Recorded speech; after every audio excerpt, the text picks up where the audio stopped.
2022 সালে 13ই মার্চ সন্ধ্যায় পানিহাটি পৌরসভার 8 নম্বর ওয়ার্ডের কাউন্সিলর অনুপম দত্ত খুন হয়। দীর্ঘ আইনি লড়াইয়ের পর 15 তারিখ সোমবার তিনজনকে দোষী সাব্যস্ত করে ব্যারাকপুর আদালত। এরা হলেন অমিত পণ্ডিত, সঞ্জীব পণ্ডিত, জিয়াউল মণ্ডল। তাদের বিরুদ্ধে আজ এই তিনজন সাজা ঘোষণা করবেন মহামান্য আদালত।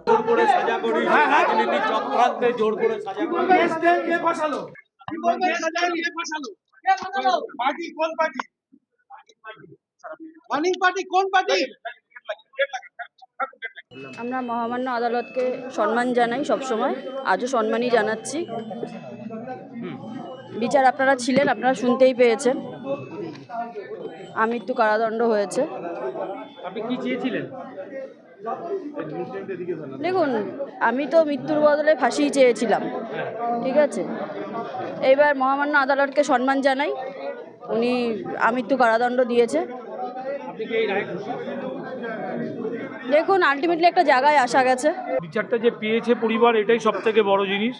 এবং মানুষ যে ওই এলাকার মানুষ যে আজকে তারা এসে সাক্ষ্য দিয়েছে, প্রতিটা দিন ডেট পড়েছে, তারা এসে যে সাক্ষ্য দিয়েছে, তার বেসিসে আজকে মহামান্য আদালত যে আজকে যাবজ্জীবন দিয়েছে।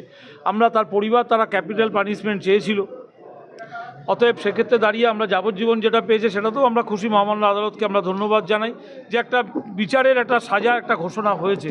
এবং তার পরিবার, আজকে ওয়াইফ রয়েছে এখানে, তার সাথেও মহামান্য আদালত কথা বলেছে। তার দুটো বাচ্চা রয়েছে এবং তারা দুজনই নাবালক। আমরা চাই যেটা যে ক্যাপিটাল পানিশমেন্ট সেটা হয়নি, তার জন্য সত্যি আমাদের কাছে খারাপ। আর সবথেকে বড় খারাপ, ধলুর মতো একটা ভালো ছেলেকে আমরা হারালাম এবং দুটো বাচ্চা তার বাবাকে হারিয়েছে। এইটাই আমাদের কাছে সবথেকে বড় ক্ষতি।